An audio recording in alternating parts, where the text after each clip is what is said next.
Hello, and welcome to episode 2 of Sustainably Geeky, the podcast for everything environmental. I'm Jennifer, and I am joined today by Stefan and Jennifer and Chris. So, thank you guys for joining us. Like I said, this is our second episode, so we're going to be delving right into climate change, and that's kind of one of the major reasons we're all here. So first, we want to just talk about what it is, why it's important, why you should care, and maybe some things that we can all do to help mitigate the effects or even reverse it. So with that, would anybody like to start? Does anybody have any really strong feelings or opinions and want to get us going on this topic?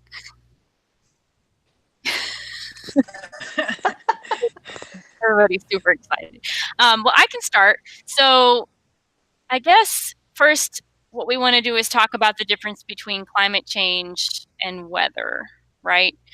So a lot of people mistake weather for climate change when they hear that, or they use those terms interchangeably. And the difference between the two is weather is localized and temporary and seasonal, basically. Climate change looks at trends over a broad period of time. So you're looking at, data and temperatures and just numbers from years and years and years versus, yeah, it's hot out today.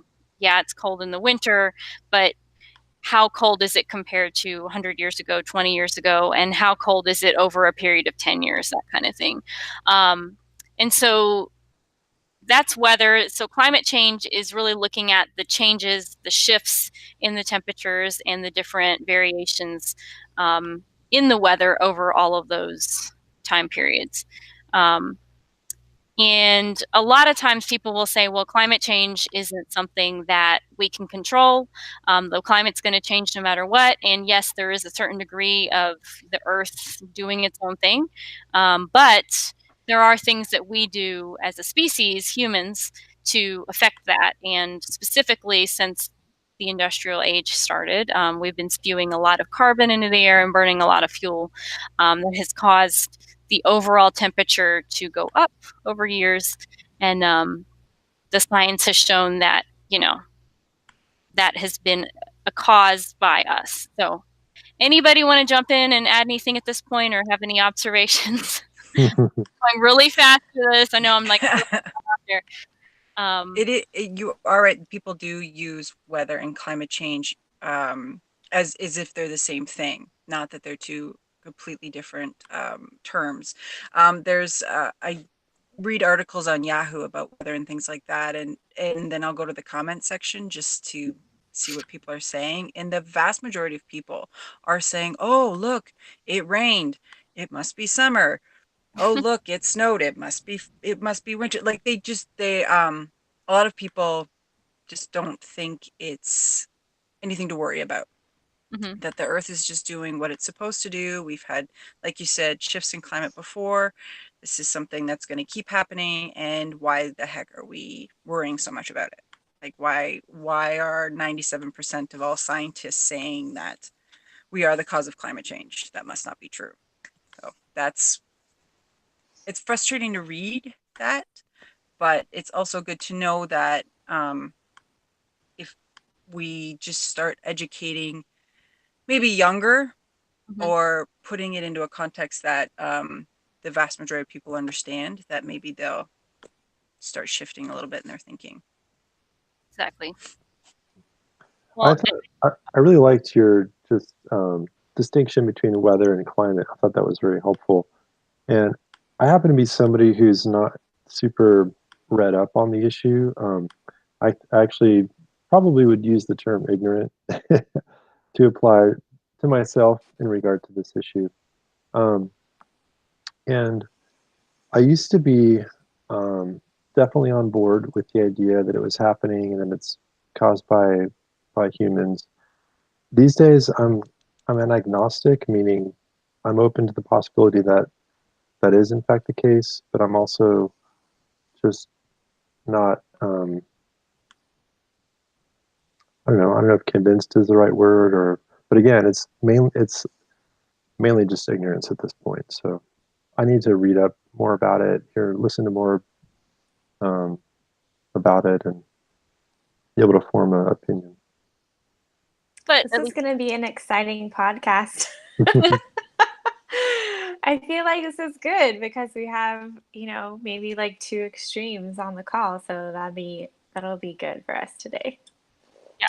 Well, and the fact that you're willing to listen and talk about it and not just like, no, this is the only thing that, makes sense. That's what we need, Yeah, more dialogue and more discussion about stuff like that. yeah, yeah. Because I'm certainly not a scientist. It's just I don't know. Yeah, so I'm curious to hear more.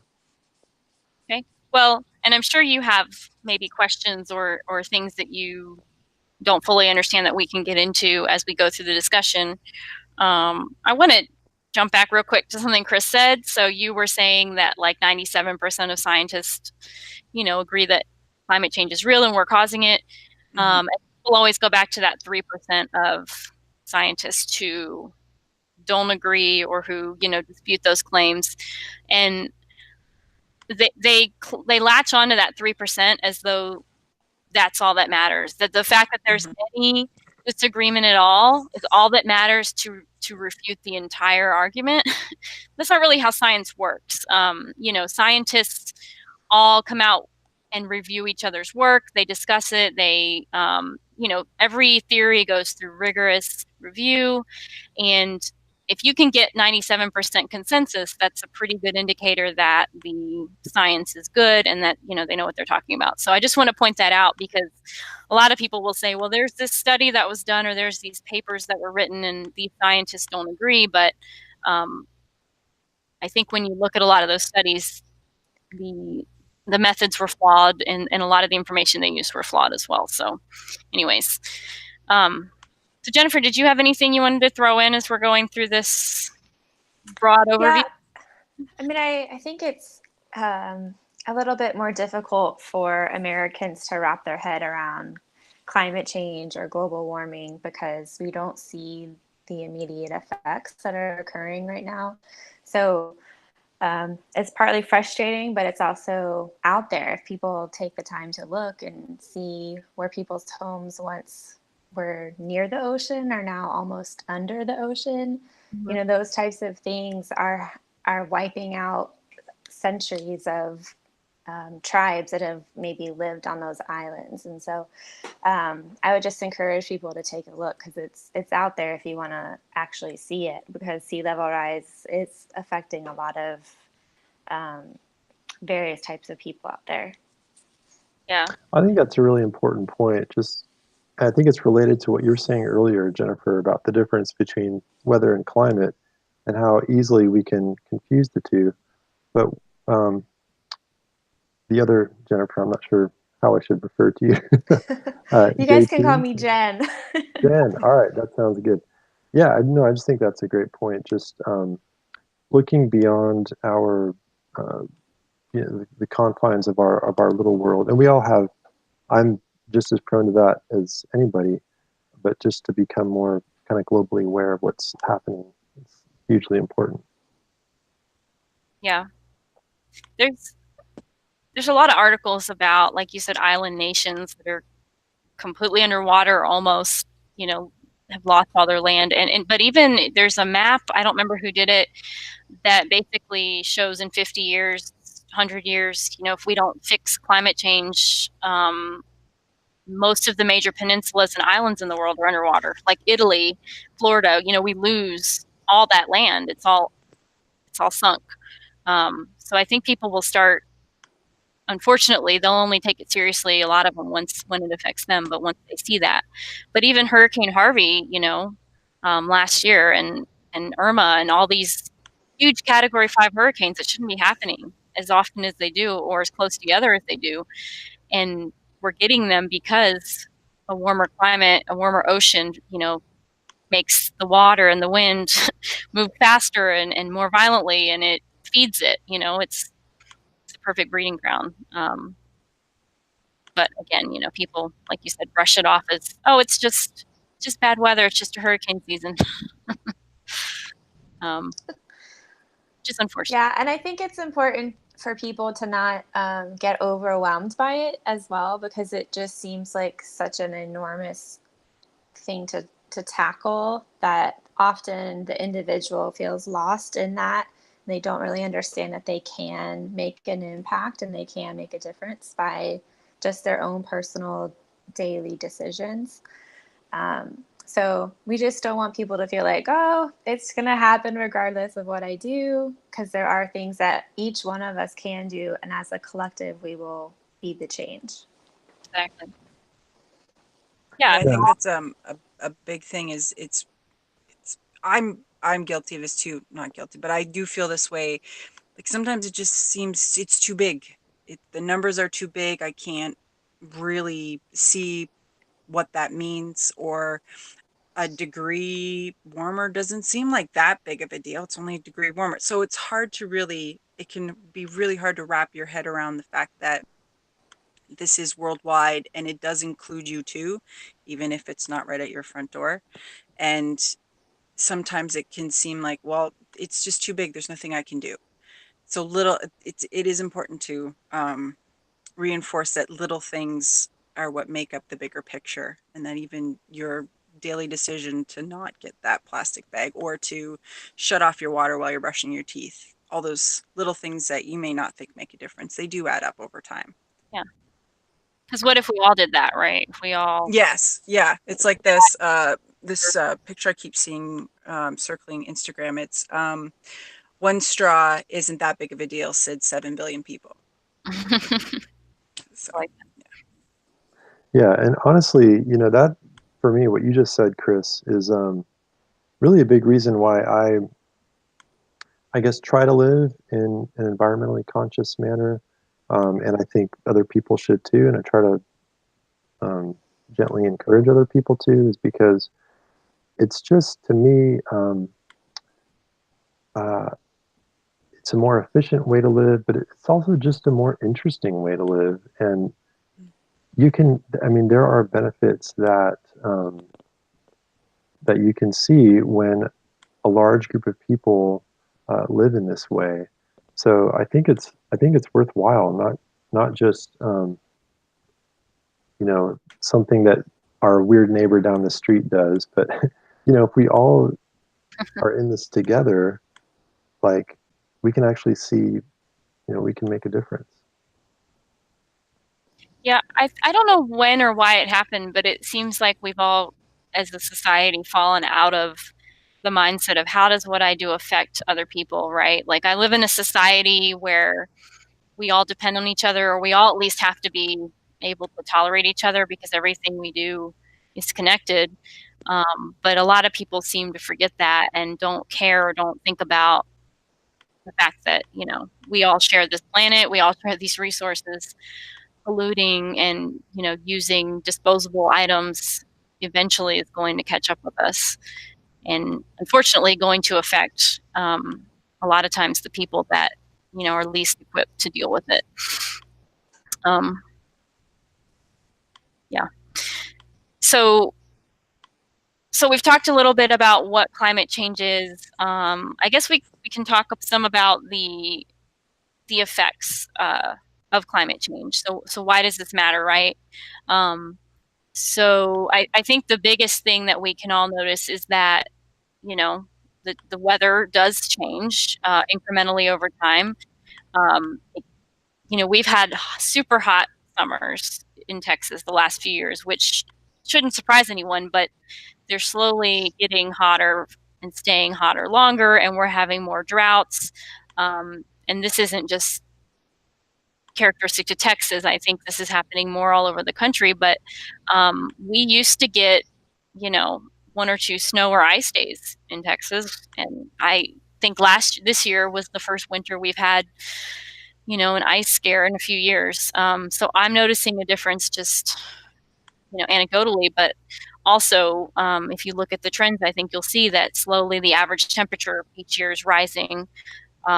Winters are shorter, summers are longer, droughts are longer.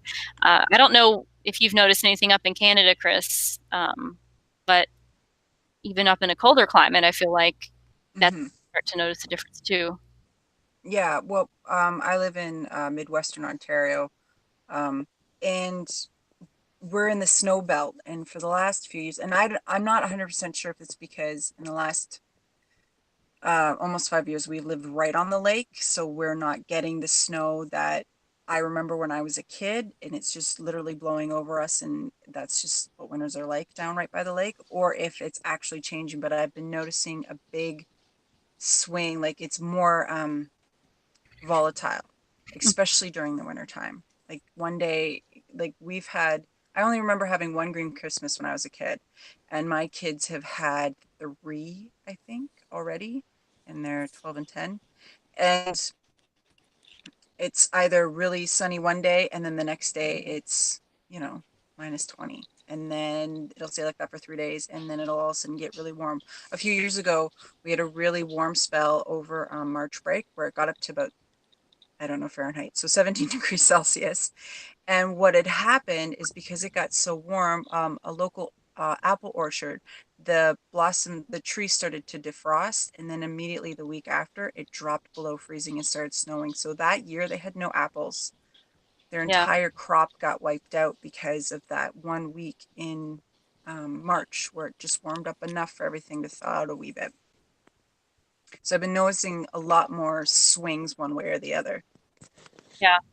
Well, and when you have early frost or late frost or melts, Mm-hmm. you get, like you said, the plants bloom because they think it's over, and then they get, frozen again, or the bugs or whatever that Mm-hmm. this animal feeds on comes out or doesn't come out, and it throws off the whole ecosystem. It's not just a one time a one effect thing. It's a chain effect that ends up everybody kind of suffers.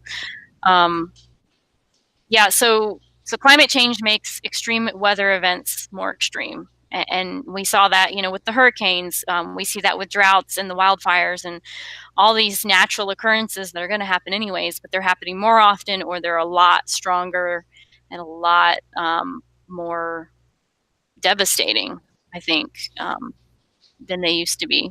You're always going to have that 100-year flood or that 100-year, whatever, but you're just we're not equipped to deal with it every 5 years, 10 years, or 20 years, or whatever. So that's the biggest one that comes to mind for me when you think about climate change that will directly affect us. And unfortunately, what it does is, it's so hot that all we want to do is run our AC or drive in our cars because it's too hot to walk or it's too hot to bicycle. And then what does that do? That spews more carbon in the air, and that just, creates a vicious cycle. Um, which is why it's so important to come up with renewable sources of power. But what else do you guys have as far as the effects of climate change? How it's affected you directly, or how it's affected other people in the world?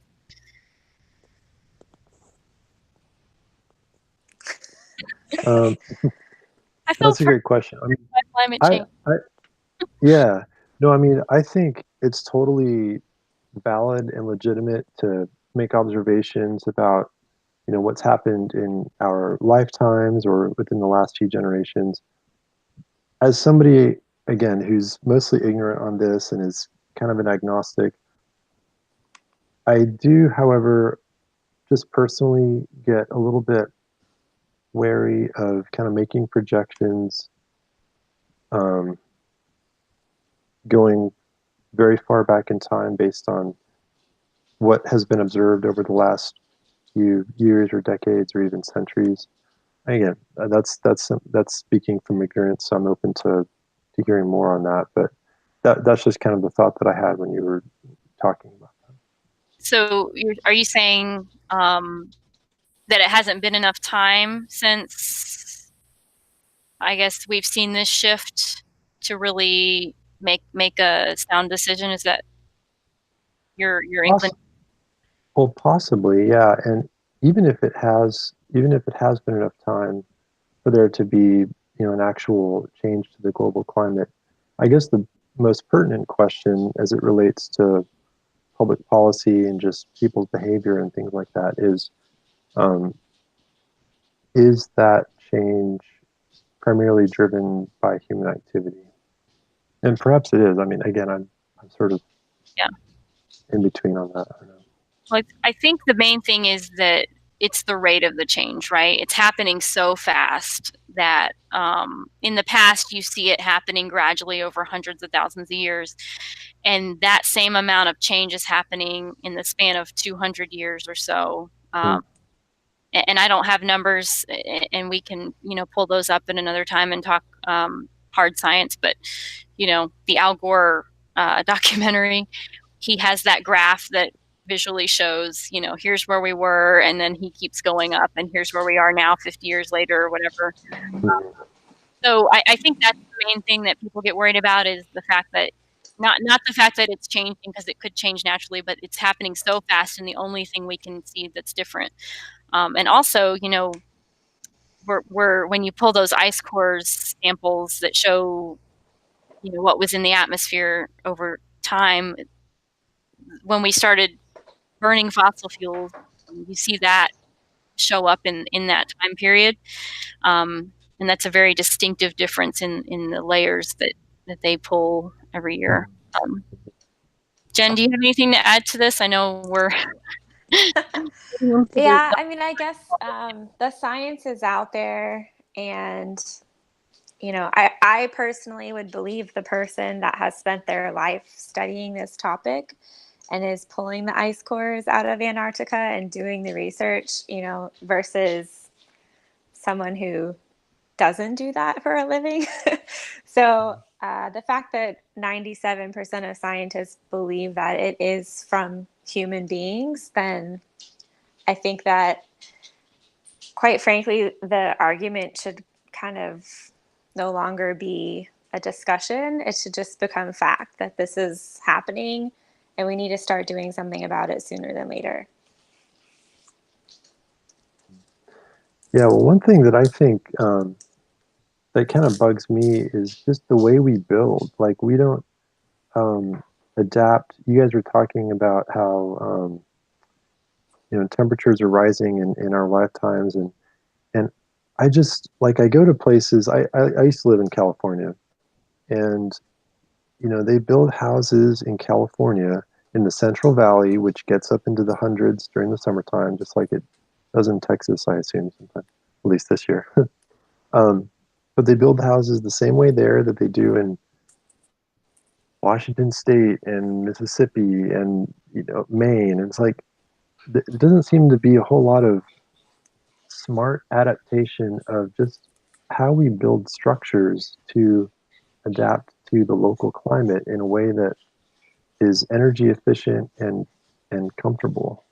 And that's and I see a lot of another thing that bugs me is the use of, like, lawns, like in residential properties and even commercial properties in areas that are mostly arid or drought, prone to drought.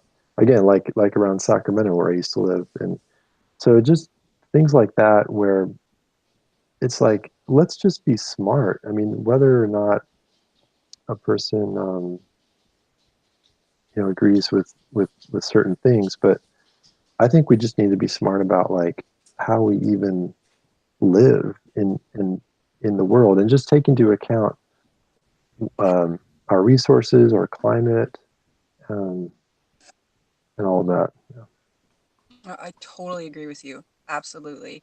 There is a really great YouTube channel I think you should check out. Her name is Kirsten Dirksen, and she is a filmmaker, and she goes around all over the world, really, but primarily Europe and North America, and she talks to people who live alternatively, and a lot of people who've built homes to suit their climate and to suit where they live. And it's just really interesting to hear why they've done it, either how cost effective it was, or because sometimes it can be really expensive, depending on where you are and what your economy's like. But that, yes, you should build for where you live.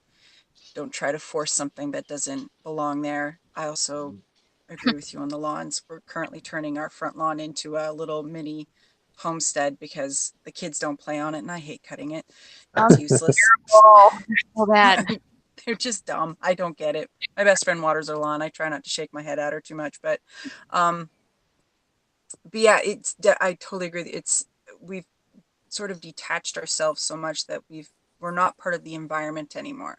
Hmm. So we we can force what we think we're supposed to have onto the environment, even though we're just sucking the life right out of it. So instead of Yeah. us adapting to it, we're flipping it, and it's not working anymore.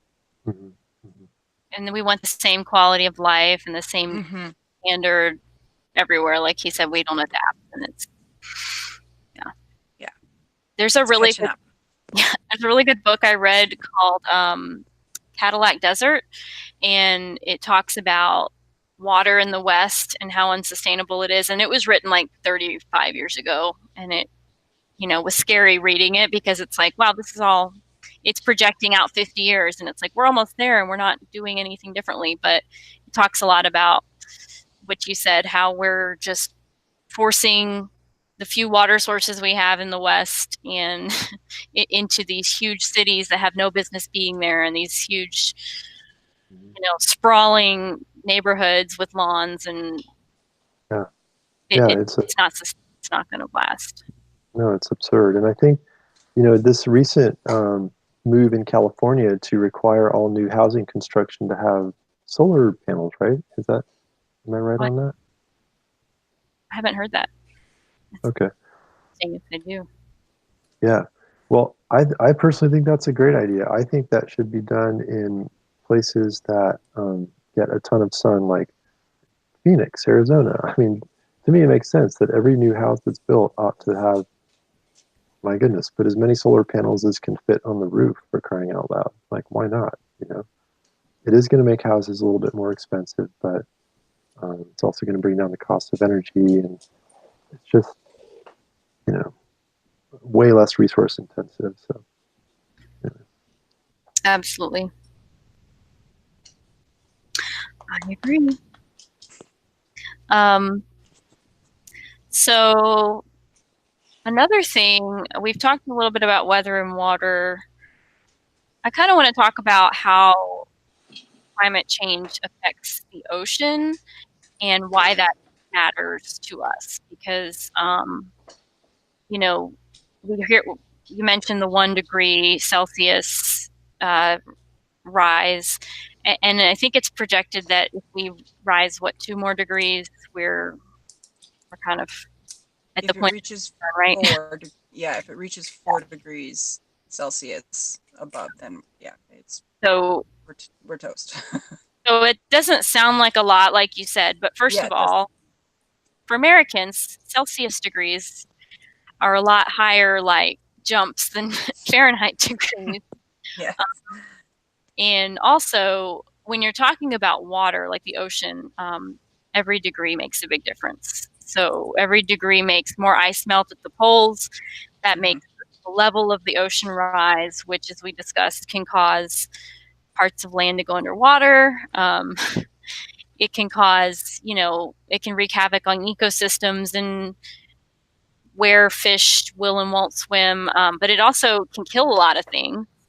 Coral specifically, require certain temperature range. They can't live if it's too hot, and if there's only a certain time of year they'll spawn, and they need certain temperatures. So there's a whole series of things that get affected when you raise the temperature even 1 or 2 degrees. But yeah, so does anybody have anything related to the effect of that on the ocean, or things that they've heard or seen that have that are worrisome or interesting? So I like to go scuba diving and snorkeling as much as possible um, when we go on family trips. But yeah, I mean, I can say over the past probably 15 years, I've noticed there's a lot less marine life in general. A lot of the coral reefs are dying. If they're not if they're not dying, then there's a lot of um, tourism that tends to kill them off, because if you touch the coral reef with like your flipper, it'll die. So It is a little discouraging that some of these places that we love and cherish are potentially dying and will no longer be there. Um, and so, again, I think it's just important for people to know that they can do things to reduce their environmental impact in regards to climate change. So, things like if you're going to if you have to get a new car, try to favor a vehicle that has low emissions, or you can get a high miles per gallon vehicle, so something that gets 35 to 45 miles per gallon. But obviously, using your bicycle and walking as much as possible is important. And again, we kind of talked about this, but in your home, trying to reduce your electric bill, there's lots of things you can do within your house or wherever you're living. You can insulate any cracks that could be like in the windows or doors. Find any place where there could be air escaping out of your home. Having insulation in the attic, and then using a programmable thermostat. So when you're not home, you don't have to have the temperature comfortable for humans. It could just be a little bit lower, a little bit higher when it's not occupied. So just things like that can make a difference if we all do it. I had a friend from college. She used to put this on all of her light switches, was turn off the light, save a fish. So that when you leave a room, you just flick. So I flick off all the lights constantly. I'm doing it at my sister's house, my mother's house constantly, and they always get irritated at me, but I'm like, turn off the light, save a fish. So it sort of stuck with me because I don't live near the ocean. I live near a body of water, but it's hard to wrap my head around that the system of lakes that I live around do lead into a canal that leads into the Atlantic Ocean. So what happens here, thousands of kilometers away from the ocean, it gets there. So And that's what I like to do, is just turn all the lights off like a jerk. so just to make the connection for the folks listening that maybe aren't as familiar with some of this, the whole idea is to reduce energy consumption, right? All of these tips that you're giving. So that in turn means we're burning less coal or natural gas or whatever your source of energy is if it's not renewable, which in turn will reduce emissions into the air and hopefully reduce, the temperature increase that we're talking about. So that's how this is all connected. Because a lot of times people will think, well, how does that connect to a fish or whatever? So just to make the full circle. But yeah, definitely every little thing we can do to reduce our consumption and use of any kind of fossil fuel, really, because those are the culprits. Coal, even, you hear all this hoopla about natural gas, but it's really not that great because it requires fracking and it releases methane, which is kind of worse than carbon. And just, the process of getting it out causes a lot of environmental damage. So really the best sources of energy are free and they're renewable. The sky, the sun, the wind, the hydro energy to a certain extent that has its own drawbacks, but there's a lot cleaner and more sustainable ways for us to power our society. We really. Yeah, Jennifer, to your original question about the raising of the sea levels due to warming, again, it's not something I've read up on. I have heard about the Great Barrier Reef in Australia, and maybe you guys know more about this, that quite a large percentage of it has died off, like in the last, few decades or something, and it's kind of on a, decline, almost to the point of no return. Is that accurate? Did I read that correctly? Yeah. Yeah. Okay. Yeah. I mean, that's horrible, just in and of itself. So I went to the Great Barrier Reef last year in April, and we were told at that time that about 30% of it was going through bleaching or dead. Bleaching means that's basically the process where it's not getting enough oxygen or whatever it needs. It's getting suffocated basically because other things are growing because it's so hot that they're able to grow more, and there's not that balance. And it's so yeah, like there's I think 30% of it that's fully 100% bleach, maybe 30% that was damaged, and then a 20 to 30% that's still pretty good, but it's pretty bad numbers. And yeah, so beautiful though. So beautiful. You should go if you can. Would love to. Another thing I've been hearing about is just how the rising water levels are going to affect cities on the coast. And so I just had a question about that, like, because I haven't really read the research, but what is the correlation, or uh, how much does, for example, 1 degree Celsius rise in temperature, how much does that raise the level of the sea? Or is that even the measurement that's used? I don't know. I don't have a straight answer for that, Jennifer. Jen, do you have? Yeah, I don't know. I know that there is a number, and I can't exactly remember what it was, but it's almost like 1 degree or 2 degrees in temperature rise like raises the ocean by like 10 meters or something like that. I Okay. could be wrong, but I think that's what I remember hearing. Yeah. And so they do show all these computer simulations of what that looks like if 10 meters rise of the ocean. And it shows like New York City, Venice, all these cities that are along the coast underwater. And obviously that happens slowly over time. But the fact that we're getting hurricanes and tornadoes and wildfires in all sorts of places where we never used to get them are the small kind of canary in the coal mine, if you will, that we are seeing these indicators that this is coming and this is happening. The ocean is getting warmer, and that's why the coral reefs are dying. A coral reef can't move, right? So the ocean level is changing, and it's also getting hotter. So a lot of those coral reefs are dying off. So there's a lot of problems that we're going to have to learn how to figure out how to deal with. But yeah, we'll have to Google it. If someone has their phone, we'll Google the exact amount of meter rise from a degree in temperature change. But Yeah. And the other terrifying thing is, so this rise in sea level is happening because the glaciers are melting, right?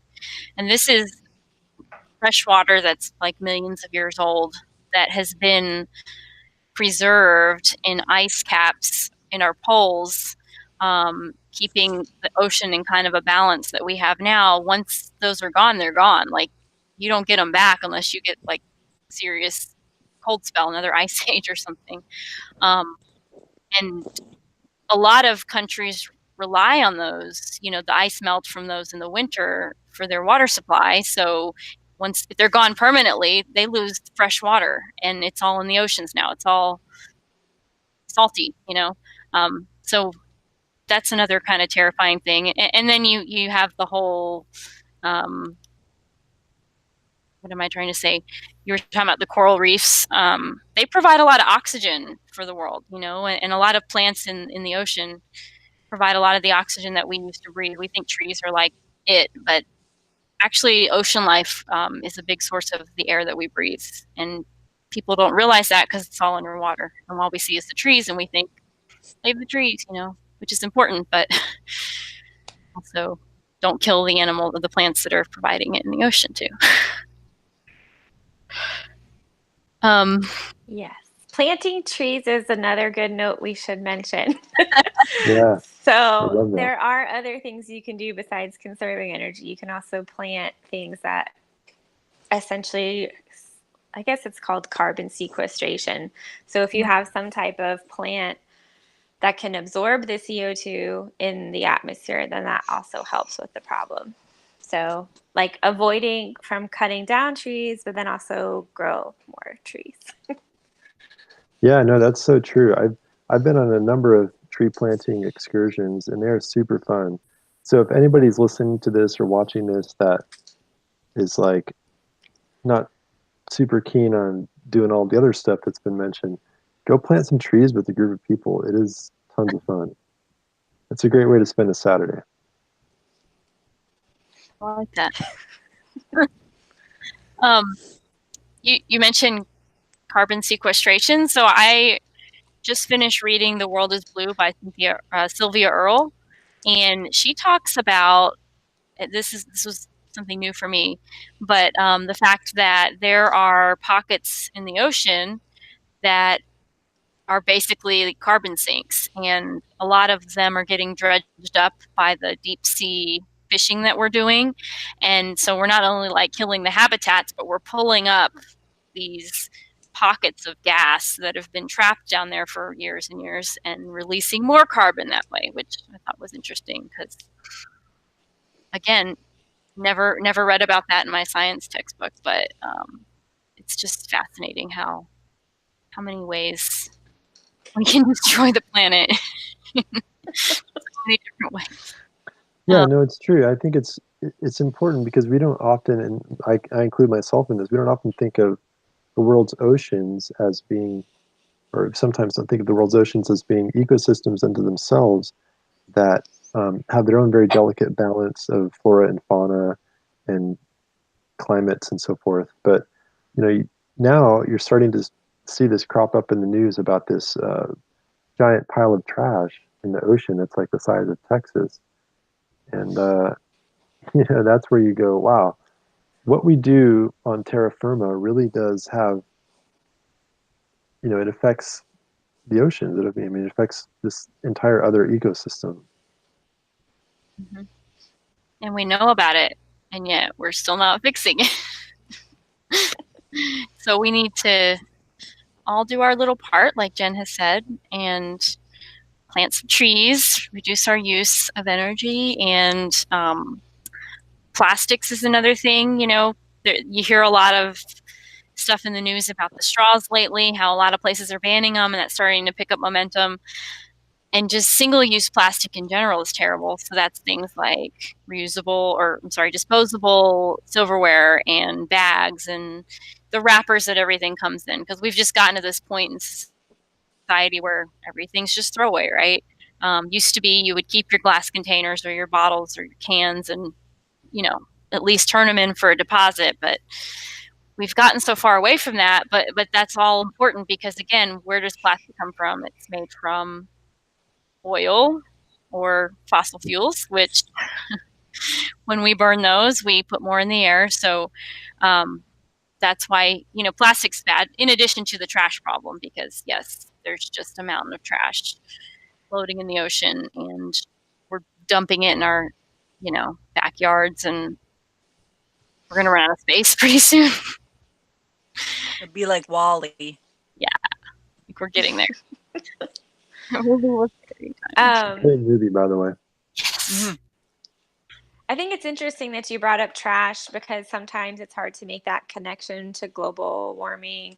But when you think about the single-use plastic that we use every day and just throw away, it took a lot of energy to create that product. And then you're using it one time and then just throwing it away. So that is another thing that you could consider is look at what you're buying and making sure that everything you use on a daily basis is reusable and you can wash it multiple times and, not have to always be purchasing things and then throwing them away.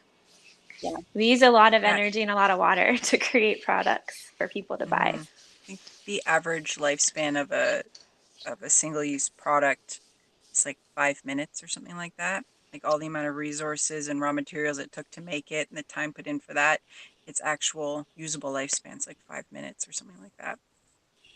I read an article that said every piece of plastic ever created still exists because plastic does not break down. And that blew my mind because it's something like you kind of know because, like, even if you break that plastic spoon, it's still there. It's not disintegrated. It's just you can't use it because it's broken in half. But it's not going to break down. It takes hundreds of years for plastic to break down, which is good and bad, depending on what you're using. But yeah, the single-use lifestyle has to stop. It's not going to last. We're going to run out of oil someday to make plastics What are we going to do then? I know they're making plant-based plastics, but still, that's not, those break down a lot quicker. Um, so yeah, changing our lifestyle is difficult, but we can do it because it's worth it, right? Absolutely. I think, I think education though is kind of at the forefront of we have to educate ourselves. The public needs to, just the regular person needs to be educated on just the little things that they can do and how easy it is to do. And then taking that one step further and voting for politicians and representatives who are taking the environment seriously. We recently voted in, I didn't, but Ontario voted in a premier who has recently taken away all the government incentives to buy electric cars and to upgrade your homes with environmentally friendly things like windows and the thermostats and things like that. So using our voice to vote and to purchase things that are not throwaway, that are going to be around, that are reusable, buying products from companies that have lifetime warranties like Patagonia and I think it's JSport, JanSport, things like that. So if it REI breaks, too. you can take it to them, they'll repair it and just things like that. It's not hopeless. We can do this.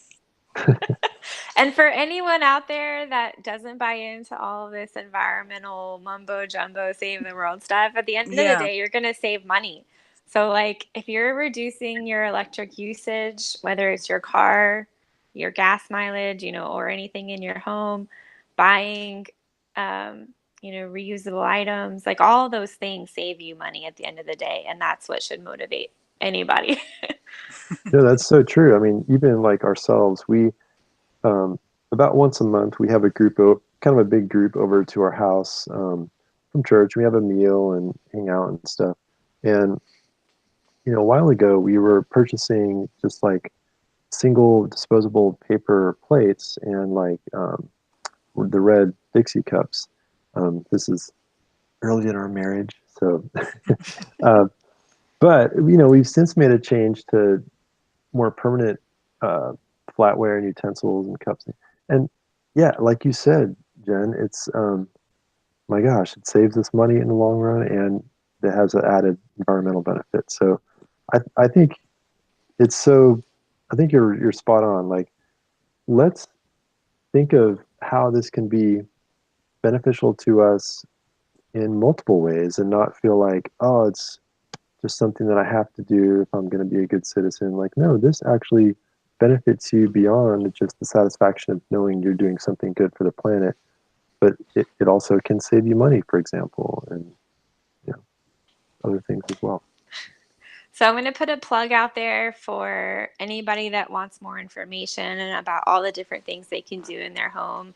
There's a really great website. It's takecareoftexas.org, and it's brought on by it's brought on by Geeky here in Texas. So it has a lot of great resources. Yeah, that is a good site. They have a good newsletter, and their social media shares a lot of good infographics with like easy to implement things, and we're going to share, in every episode, our green life hack. So something that we've found that has saved us money or time or resources, that helps us live more sustainably and not be either so throwaway or helps us to fix something, rather than buy a new one each time. But yeah, I think we really need to, as a society, talk about and look at, why do we use things the way we do? Why are we so accustomed to grabbing, the yogurt cup or the bag of chips or whatever that's wrapped in plastic and in a box, like, why do we need 3 layers of packaging on everything? We didn't have this 20, 30, 40 years ago to the extent we do now. So I think discussions like this are good because we bring awareness to it, and hopefully will help people reduce the demand for those items, and then they'll make less. And the other thing that always gets me when people are like, why does it matter, at the end of the day, like you said, if you don't buy into this, we are going to run out of gas and oil someday. Maybe not in your lifetime, but we will not have enough to sustain the quality of life that we have today. So your children or your children's children will not be able to enjoy, this throwaway lifestyle. We have to start thinking of these solutions now. We shouldn't just suck every drop of oil out of the ground and then wait to figure it out, because that's just not smart. We need to get ahead of it. So my life hack is pretty unimaginative, but it's just LED bulbs. I've replaced most of the bulbs in our house with LED, and they last crazy long time, something like 15, 20 years, but they also use a fraction of the energy. I mean, you can replace a 65-watt bulb with something that draws, I think, 10 or 12 watts. And my goodness, it's like a win-win. Yeah, it costs a little bit more money up front, but again, they last a crazy long amount of time. So you might actually be end up saving money in the long run because you're having to buy fewer bulbs over the years. But then you just get that satisfaction knowing, my gosh, you're using a fraction of the energy, and it's just, why not do it? and they look so much cooler. Swirly ones. Oh yeah. Yeah, did you guys have anything else for the climate change discussion, or do we want to just go on to the green life hacks for this episode? I'm Sorry, ready for jumping green in. life hacks. Who's got a good one? I was just going to show, I have a programmable thermos that I just put in, so let me see if I can get it to you. Can y'all see it? Yep. Yeah? I'm like, okay, let me get in there. So anyone who doesn't have one, that's what it looks like. I installed it myself because I used to have a really old one, and it wasn't programmable. So it's really easy to do, and it only costs like $35. So what? And you can do it every day. You can do it just the weekends. You can do it whatever temperature, and it helps save you money. It pays for itself within like a year or less. Absolutely. So what temperature range do you try to keep it on when you're not there, and then versus when you are there? Usually when we're not home, I have it set at 80 in the summer. And then when I get home, I'll set it down to like 76 or so. That's pretty low, but it's really freaking hot right now. Yeah, no, I feel you. That's about what we do as well. And then I think in the winter time, I'm trying to remember, I think we usually have it set at like 66. If it gets too cold, I'll knock it up to like 67 or 68 when we're not home, or when we are home. Yeah. You notice a huge difference in your electric bill just from a degree or two, because it's running just a little less. It's using less energy. So Yeah. So true. No, I can totally vouch for that. We started doing the same thing a few months ago, and I've noticed a marked decrease in our power bill because of it. awesome. Chris, what you got? A reusable coffee cup. That's one of my favorite ones. And my husband, who is a very avid coffee drinker. Our chain of, he's a huge coffee drinker. So every time we're out, we go to a Timmy's, which is Tim Hortons, which is our, like your Dunkin' Donuts. He's got his coffee cup. He, has it, it's a medium, whatever. And you often get a discount. Oh, Ours nice. is 10 cents for bringing in your own. No, is it more than that? Maybe it's only 10 or 20 cents, but that adds up. So yeah, reusable cup. It's really easy. He just keeps it in his car all the time, washes it when it's gross. But a lot of places, they don't care. They don't mind. The one place we did have a problem with was McDonald's. That's the only place we've had a hiccup. The guy looked at us like we had 3 heads. He had no idea what to do. So you don't go to McDonald's anymore. But I also don't go to McDonald's, but we were desperate. But you're a reusable coffee cup, and they're very easy to find, and a lot of them are really inexpensive. Yeah, so Starbucks does that here in the States, and I think they also give you a 10-cent discount. They're one that they do that with all the cups, I guess. If you bring in the equivalent size of whatever you want, if it's a Mm-hmm. tea or frappe or whatever. But I do have like one of my vices is sodas. So when I go to a restaurant and want to, use my own cup, I always worry they're going to give me it's a health code violation thing. So I need to be a little more proactive about that. I'm all about the reusable, bringing my own container for, leftovers and my own straw, but the cups is an area of opportunity for me. Um, so my life hack is my water pick, which I brought to show you guys. So for those that don't know, the water pick is this nifty machine that you use to clean your teeth with this wand, and you can adjust the settings. And I've had it for years, but I really started using it recently because I floss every night, and floss just generates a lot of waste. You use it one time, and you have this string this long, you throw it away. So I know it's a small thing, but I had invested in this a while back, so I decided when I ran out that I was going to start using it every night, and that's what I do. And it actually makes my mouth feel cleaner. So that is my life hack: is the water pick. And you get the Well, benefit of cleaner teeth. right? A little messy. Takes some getting used to, but not gonna lie, I've had a few accidents spraying myself, but fine. Does anybody have anything else to throw in tonight? I just wanted to say one thing, like, just to kind of issue, or how shall I say it? When we're talking about changing how we live and our lifestyle, I would encourage people to look at it as a fun challenge, Mm-hmm.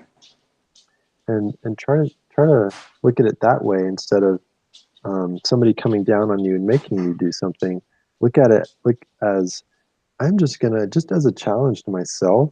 I'm gonna look at my life and figure out how I can live more efficiently, to make as little of an impact on the environment that I can, just because it's a more interesting way to live, honestly, than the alternative. So I don't know, just whoever's listening or watching, think of it like that, and just as a fun challenge.